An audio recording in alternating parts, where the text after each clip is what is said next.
And this brings us to, before we are taking a look at what to expect from the Pope's visit, to briefly mention that the Pope Francis is the first Jesuit Pope.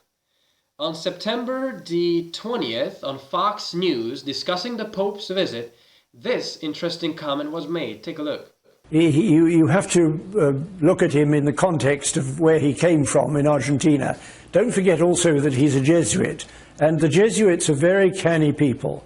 He is a super pope in the sense of he's received great intellectual training, but he's not going to betray the basic beliefs of the Catholic Church. All he's doing...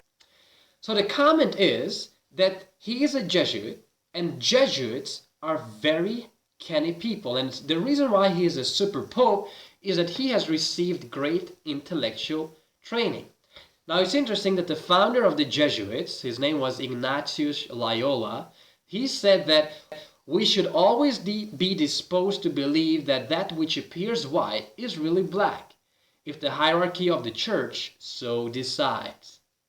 Well, I don't know if that is good, but the reason why this is significant is because the Jesuit order was created as a tool and as an instrument in countering and destroying the Protestant Reformation.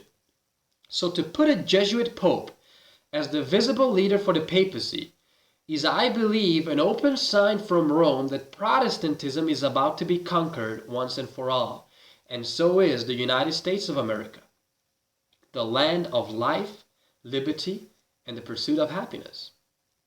And you see, before one becomes a Jesuit, you need to swear an oath. Now, I'm not going to read to you the whole oath for the sake of time, and the other reason is that it is disgusting.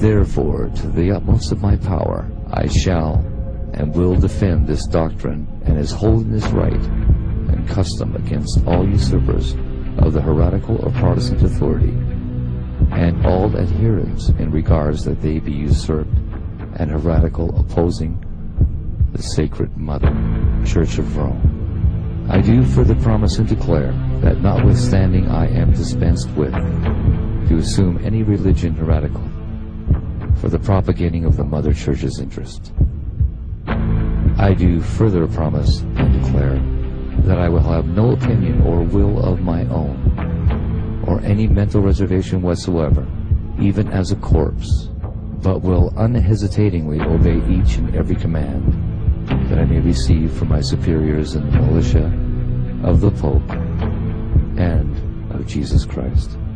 I furthermore promise and declare that I will wage relentless war, secretly or openly, against all heretics, Protestants and liberals, to extirpate and exterminate them from the face of the whole earth, and that I will hang, burn, waste, boil, and flay, and strangle and bury alive these infamous heretics, rip up the stomachs of the wombs of their women, and crush their infant heads against the walls, in order to annihilate forever their execrable race.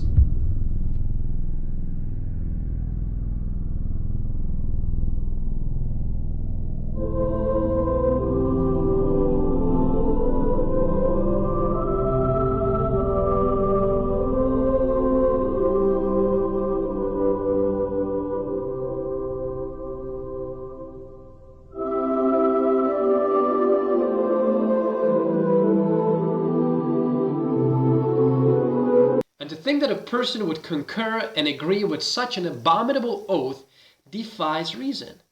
One could not even imagine a more despicable oath. The word heretic in the above quote refers to anyone who disagrees with the Pope. And so there are some people, world leaders from the 19th century, who have some thoughts about the Jesuits. For instance, in the Jesuit magazine America, there is actually an article about John Adams, who was the second president of the United States, and his relationship with the Jesuits. The reason I'm reading to you these quotes is that, let me remind you, a Jesuit Pope is going to visit the U.S. and is gonna sit down with the President of the United States. But let us see some of these leaders, former leaders, and how they themselves watched the Jesuits. Well, Adams, in a letter from John Adams to then President Thomas Jefferson, wrote this about the Jesuits. Let me read you. Shall we not have regular swarms of them here in as many disguises as only a king of the gypsies can assume, dressed as painters, publishers, writers, and schoolmasters? If ever there was a body of men who merited eternal damnation on earth and in hell, it is the Society of Loyola, the Jesuits. Well, let me remind you, Adams did not like the Jesuits, and he was the second president of the United States. Now, Marquis de Lafayette was a French statesman and general. He served in the American Continental Army under the command of General George Washington, and he said, "It is, in my opinion, that if liberties of this country, the United States of America, are destroyed, it will be by the subtlety of the Roman Catholic Jesuit priests. For they are the most crafty, dangerous enemies to civil and religious liberty. They have instigated most of the wars of Europe." Fascinating.